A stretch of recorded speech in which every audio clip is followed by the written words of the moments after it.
નમસ્કાર મિત્રો, ચક્રવાત ન્યૂઝમાં આપનું હાર્દિક સ્વાગત છે। હાલ આપણે છીએ જેતપુર ઉપર છાવણીનો ચોથો દિવસ છે। આપણે ખેડૂત સાથે ચર્ચા કરીશું। તમારું નામ જણાવો। સૂર્યકાંતભાઈ। શું આજે જે ઉપસનો ચોથો દિવસ છે, શું છે તમારી માંગ? શું અમારી માંગ છે કે થાંભલાનું વળતર આપે, એ માંગ અમારી પહેલા છે। અને આ સરકારે અમને જોશે ને, અદાણી કંપની અમારે હું જોતી નથી। ચાર દિવસથી કોઈ અમારો ભાવ પૂછતી નથી સરકારે ને અદાણી કંપની। પણ આનું રિઝલ્ટ બહુ ખરાબ આવશે જો કોઈ અત્યાર સુધીમાં કંઈ આવ્યા નથી, કોઈ અધિકારી કે કોઈ અમને સૂચના આપી નથી, કાંઈ પૂછવા નથી આવ્યા કે શું ચાલી રહ્યું છે। સરકારી તંત્રમાંથી કોઈ કાંઈ અપીલ આવી નથી કોઈ જાતનું કે અમે તમારા સાંભળશું, 5 માણસને મોકલા કે તમે આવો, એવું કાંઈ કર્યું જ નથી। બરાબર, 4-5 દિવસ પહેલા કામકીલાલ આવ્યા હતા, બરાબર? ત્યારે એમને કીધું હતું હું સુખદ સમાધાન કરી દઈશ, શું થયું? કાંતિભાઈએ તો પ્રયાસ કર્યા છે પણ એનું ઉપર ઉપજતું ન હોય એવું લાગે છે અમને કાંતિભાઈનું। પણ આ સરકાર તાનાશાહી એક છે, કેન્દ્રમાંથી ના ચાલે છે, કોઈનું ગુજરાત સરકારનું કોઈનું હાલતું જ નથી।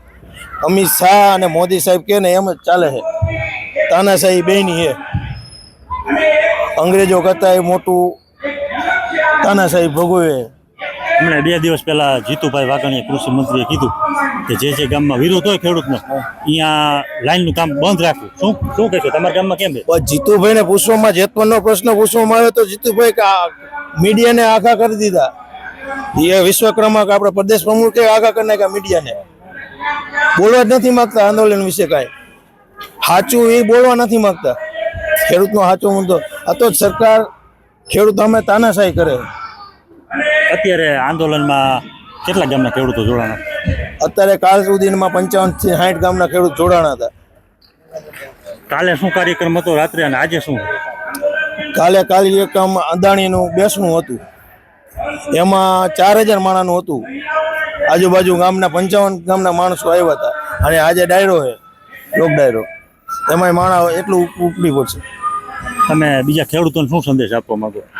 ખેડૂતો એકતા કરવાની માગી છે, અને આ સરકાર પલટાવવા માગી 2027માં ખેડૂતની સરકાર માગી અમે। આભાર મિત્રો।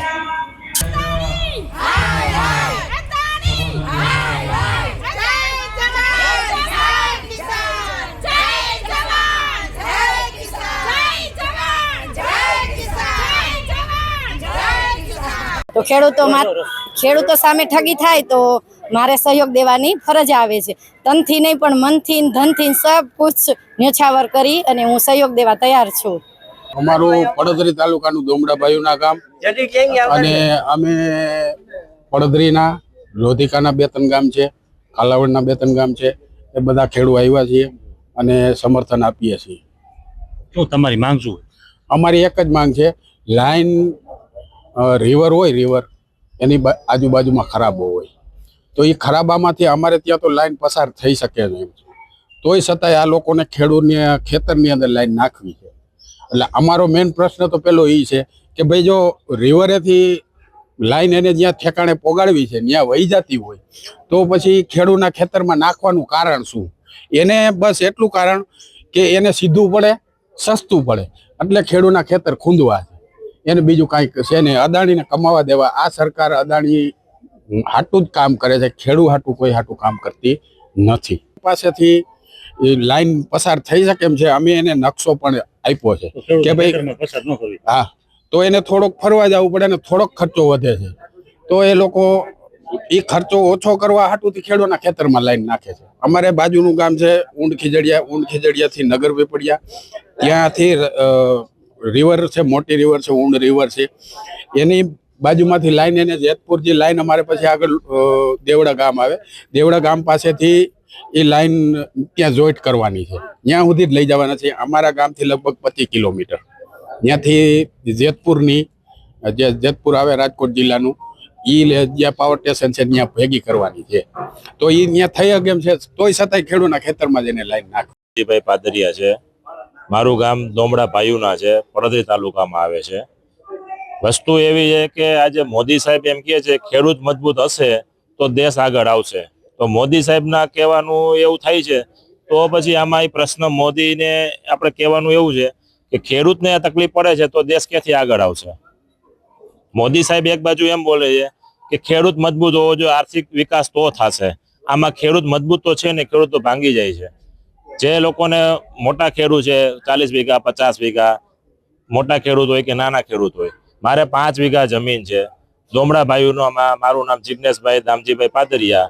તમે તપાસ કરો, 5 વીઘા જમીનમાં 2 ભાઈ છે, 2.5 વીઘા જમીન આવે છે, એમાં મારે 2 વીજ પોલ આવે છે.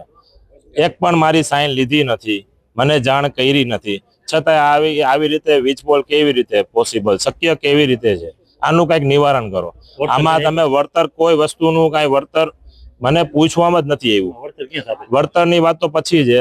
પ્રશ્ન એ છે કે તમે વીજ પોલ કંપનીને એના રીતે કામ કરે છે, કોઈ વાંધો નથી, પણ ગ્રામ પંચાયતને પૂછે, સરકાર અમારા સરપંચ સાહેબને પૂછે, કાંઈ એનો રસ્તો નિવારણ થાય તો એ કરો ને, એ એનું કામ કરશે. અમને અમારું કામ કરવા દો. અમારા જમીનના ભાગલા પડી જશે આવી રીતે, તો પછી ખેડૂત મજબૂત કેવી રીતે થશે? અમારી માંગ એ છે કે આને રીપ્રોસેસ કરીને લાઈન ડાયવર્ટ કરો, અને જે બીજી જગ્યાઓ છે, જે રિવરફ્રન્ટ સાઈડ છે, એવી XYZ કોઈ બી જગ્યામાં ડાયવર્ટ કરીને બધાને કોઈ તકલીફ ન પડે એવી અમારી માંગ છે. તમે અહીંયા સ્થાનિક તંત્ર અને તમારા જે ધારાસભ્ય વિસ્તારના આવતો રજૂઆત કરી? અમે રજૂઆત તો કરી છે, પણ બધાએ શું અંદર ખાને બધા પોતપોતાના રોટલા શેકે છે, એટલે કોઈ એમાં કોઈ આગળ આવતું નથી. અમારી તકલીફ આ હવે કોને કહેવા જવું? અમે અહીંથી 60 કિલોમીટર દૂરથી આવ્યા છીએ. ઉપરાંત અમે ગાંધીનગર 15 જૂનમાં મહારેલી હતી, ત્યાં પણ અમે ગયા હતા. 5 વીઘા જમીનમાં તમે સમજો તો 2 વીજ પોલ આવે છે. આમાં શું જમીન અમારે ખેતી કરવી કે શું કરવું? હવે અમારે આ પ્રશ્ન વેદના અમારે કોને જણાવી? અમને કંઈક રસ્તો બતાવો, આનો કંઈક ન્યાય અપાવો. મારું નામ મિલન અમૃતિયા છે, એક ખેડૂતનો દીકરો છું.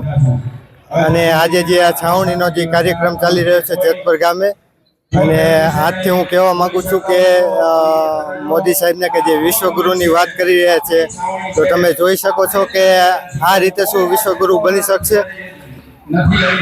આનો જે ઉકેલ લાવવાનો હોય એ તમે ઉકેલ લાવતા નથી. અને અમારી માંગ જે કેન્દ્ર સરકારની ગાઈડલાઈન પ્રમાણે જે 4 ગણું વળતર ચૂકવવું પડે, એ માંગણી સંતોષાય નહીં ત્યાં સુધી આ છાવણીનો કાર્યક્રમ ચાલુ રહેશે. મારું નામ અમિતભાઈ ભારજા. અમારી માંગ એક જ છે કે અમને પૂરું વળતર આપો, કાયદા પ્રમાણે અમને પૂરેપૂરું વળતર આપો. અત્યારે કેટલા ગામના ખેડૂતો જોડાણા? અમારે અત્યારે 140 થી 150 ગામના ખેડૂતો અમારા ભેગા જોડાણા ને હજારોની સંખ્યામાં ખેડૂત આવે અમારા સમર્થનમાં. જય જવાન જય કિસાન. હું પણ ખેડૂતની દીકરી છું, એટલું કહેવા માંગુ છું.